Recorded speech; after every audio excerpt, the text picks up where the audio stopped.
adik-adik sekarang sudah siap untuk mengikuti ibadah online? Sudah dong, Kak. Iya, Kak. Nah, kalau gitu Kakak juga yakin adik-adik sudah membaca perikop firman Tuhan untuk hari ini. Dari mana, Kak Todo? Dari Kisah Para Rasul 6 dan 7. Wah, sip kalau gitu. Kita angkat pujian ya, Kak. Yuk adik-adik, kita bangkit berdiri. Semangat ya, Kak, nyanyinya.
Teman-teman, mari kita masuk dalam doa. Terima kasih Tuhan, sekarang kami ingin ibadah atau sekolah minggu. Tuhan berkati kami supaya kami bisa beribadah dengan baik, duduk tertib Tuhan, dan mengerti semua firman Tuhan yang Kakak jelaskan. Terima kasih Tuhan, kami ingin ibadah, berkati kami supaya bisa duduk tertib. Terima kasih Tuhan, kami sudah berdoa dan mengucap syukur kepadamu. Haleluya, amin. Adik-adik. Gelap. Mati listrik, Kak, sepertinya. Iya, Kak. Gelap ini. Nggak ada cahaya ini. Aduh. Are you okay, Kak Josephine? Hati-hati, Kak. Gelap soalnya. Puji Tuhan, sudah terang lagi. Kak Josephine nggak kenapa-kenapa kan ya? Enggak, Kak. Tadi aku kesenggol kursi sepertinya. Habis gelap, nggak bisa kelihatan. Udahlah, Kak, kita lanjutin ibadah lagi ya. Yuk adik-adik, kita lanjutin ibadah kita ya. Iya. Yuk adik-adik, sekarang kita puji Tuhan dengan lagu Holy Spirit Fills Me Up. Holy Spirit fills me up. Fills me up until I overflow. From my timber to a cup. From my river to the deep blue sea. Holy Spirit lives in me. Holy Spirit fills me up.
lagi kehidupan kita, anak-anak Tuhan, kalau tidak ada Roh Kudus, seperti ruangan yang gelap tadi, Kak. Maksudnya gimana ya, Kak ya? Begini, Kak, kalau Roh Kudus tidak tinggal di dalam kehidupan kita, maka kita akan seperti ruang yang gelap, Kak. Itu benar, Kak. Karena itu kita adik-adik kelas 3 dan kelas 4 harus bisa menjadi terang untuk sekeliling kita. Nah, sekarang kita adik-adik, kita mau mendengar firman Tuhan. Bagaimana seorang anak Tuhan menjadi terang, dan apa peran kita sebagai anak-anak sekolah minggu kelas 3 dan kelas 4. Nah, sekarang kita siapkan dulu hati kita untuk mendengarkan firman Tuhan. Kita angkat pujian yang berjudul Firman Tuhan Ku Dengar.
Apa kabarnya? Senang sekali ketemu dengan Kak Ika hari ini. Adik-adik, sebelum kita mendengarkan firman Tuhan, kita bersatu di dalam doa. Mari kita berdoa adik-adik. Tuhan Yesus, terima kasih untuk hari ini. Kami mengucap syukur, kami boleh kembali bersama dalam ibadah anak pemain GKI Kota Wisata. Tuhan Yesus, ini kami siap mendengarkan firman Tuhan, berkati kami semua. Di dalam nama Tuhan Yesus kami berdoa dan menyerahkan pemberitaan firman Tuhan ini. Amin.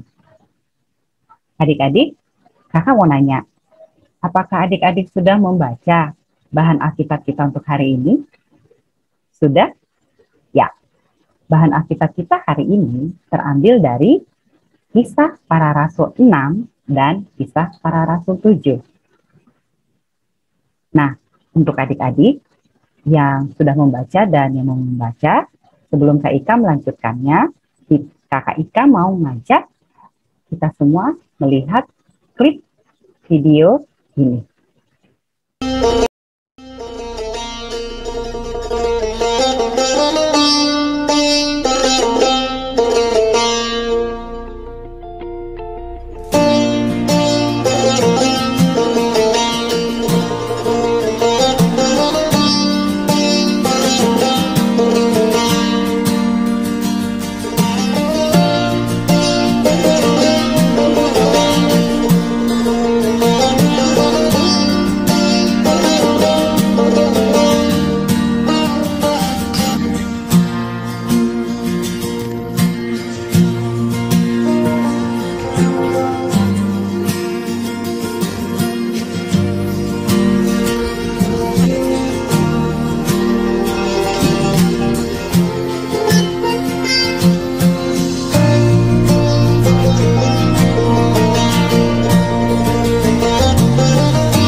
Firman Tuhan hari ini berjudul Stefanus dipenuhi oleh Roh Kudus. Siapa itu Stefanus? Nah, dari pembacaan firman Tuhan, Stefanus itu adalah salah satu dari 7 orang diaken yang dipilih oleh jemaat Tuhan yang ada di Yerusalem.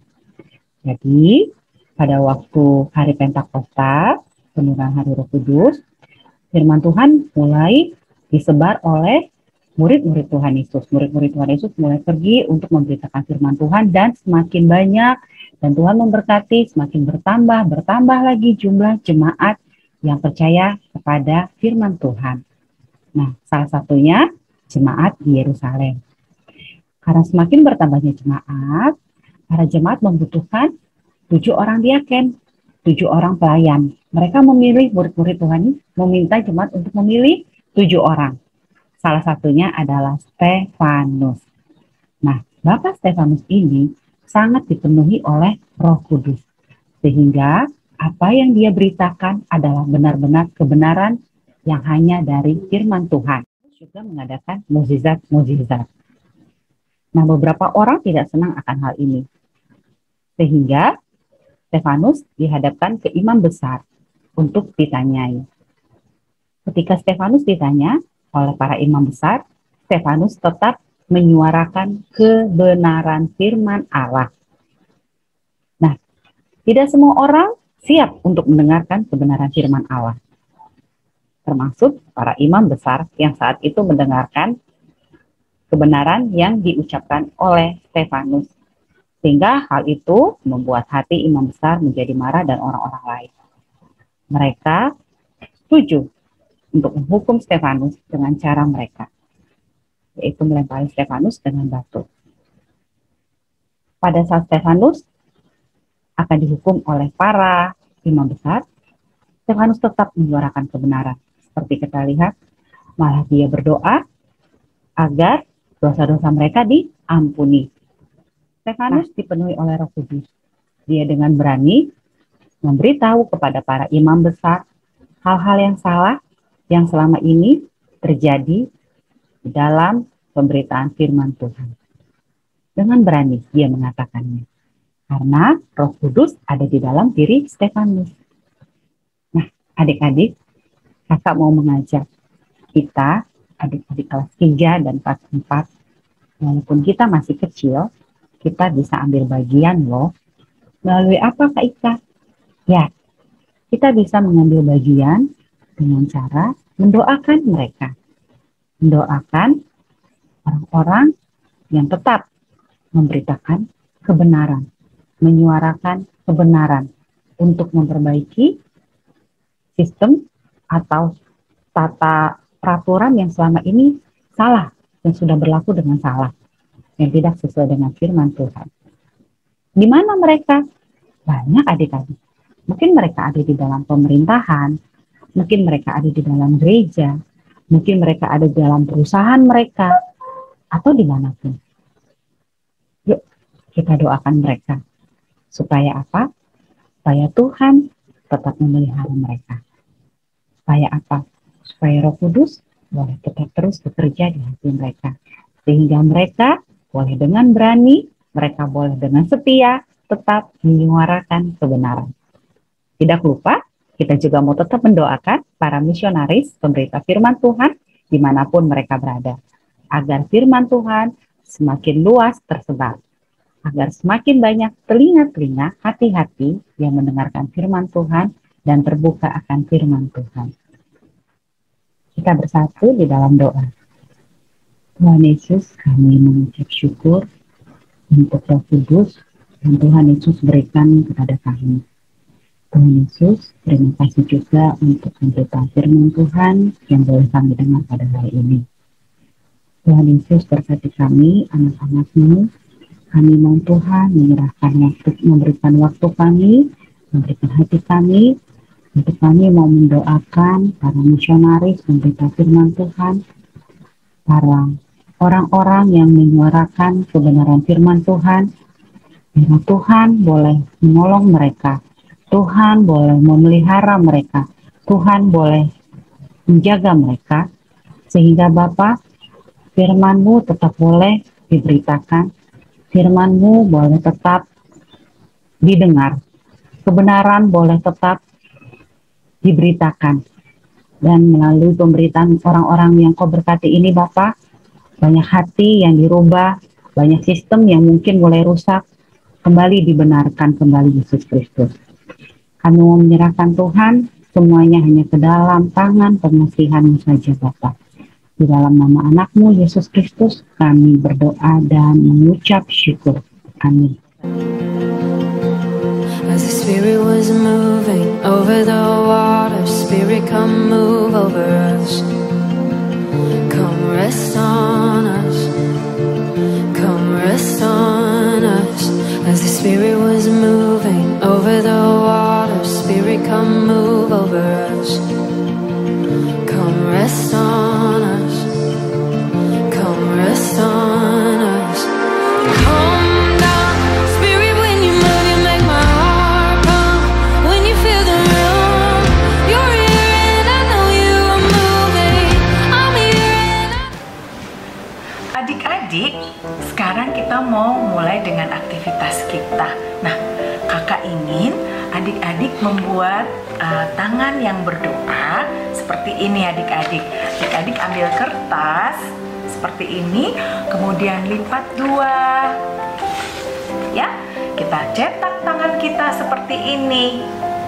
Nanti kita gunting. Jadinya gini adik-adik ya. Terus kita gunting tadi kan yang udah dicetak. Terus hasilnya seperti ini. Nah, adik-adik boleh menulis topik-topik doa di sini, di tangan kita sini yang udah kita buat. Topik-topik doa untuk para petugas medis yang bekerja untuk pandemi COVID ini. Kemudian untuk misionaris ya, kemudian untuk orang-orang yang menyuarakan kebenaran. Atau adik-adik juga punya pokok doa yang lain. Gitu ya adik-adik, kita lipat. Inilah adalah doa adik-adik. Dikerjakan ya adik-adik. Nanti difotokan dong di grup orang tua supaya kakak bisa melihat hasilnya. Semangat! Yuk adik-adik, sekarang kita mau mengumpulkan persembahan. Persembahan adik-adik bisa dimasukkan ke dalam kotak atau celengan persembahan online yang ada di rumah adik-adik. Nanti bisa minta bantuan mama atau papa untuk mentransfer ke nomor rekening ini ya. Nah, sambil kita mengumpulkan persembahan, kita mau angkat pujian bagi Yesus kuserahkan.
Teman-teman, mari kita berdoa. Tuhan Yesus, terima kasih atas berkat yang Kau sudah berikan untuk kami pada hari ini, Tuhan. Sekarang kami akan mengumpulkan persembahan, Tuhan. Kiranya Kau berkati persembahan ini agar persembahan ini bisa menjadi manfaat untuk pelayanan firman-Mu, Tuhan. Dan namamu kami sudah berdoa dan ucap syukur. Amin. Adik-adik, jangan lupa ya, hari ini kita belajar tentang anugerah dan kuasa Allah yang nyata di dalam diri Stefanus saat ia melayani sebagai diaken, mengadakan mujizat, memberitakan Injil, dan mati dengan berani sebagai martir. Betul itu Kak. Dan kita sebagai anak-anak kelas 3, kelas 4, kita juga bisa ambil bagian dalam mendoakan orang-orang yang menyuarakan kebenaran seperti Stefanus ya, untuk supaya tetap dijaga oleh Tuhan Yesus. Ya, yuk adik-adik, sebelum kita tutup ibadah kita mau angkat pujian NKB 100, Rindukah engkau mendapat berkat dari Tuhan? Rindukah engkau mendapat berkat Tuhan yang penuh di seluruh hidupmu? Mintalah kepada Bapamu yang janjinya teguh, menyertai langkahmu. Roh Kudus terus meluap di hatimu, karena Tuhan berpesan, bawalah bejanamu. Roh Kudus terus meluap di hatimu, pun dengan kuasanya. Oh, anugerah ilahi pun mengalirlah terus, tak berubah kasihnya. Bejanamu kan terisi oleh kuasa Roh Kudus, ya dan amin janjinya. Roh Kudus terus meluap di hatimu, karena Tuhan berpesan, bawalah bejanamu. Roh Kudus terus meluap di hatimu, pun dengan kuasanya. Teman-teman, ibadah pada hari ini sudah selesai. Kini saatnya kita mengakhiri ibadah pada hari ini dengan berdoa. Marilah kita bersatu berdoa. Tuhan Yesus, ibadah kami pada hari ini sudah selesai. Kiranya firman-Mu bisa kami tanamkan dan kami lakukan di setiap hari-hari kami. Dan kiranya Engkau beri kekuatan dan kesehatan pada kami selama di masa pandemi ini. Inilah doa kami ya Tuhan Yesus. Terima kasih ya Tuhan Yesus. Amin. Adik-adik, ibadah kita sudah selesai. Sampai jumpa minggu depan. Tuhan Yesus memberkati. Bye.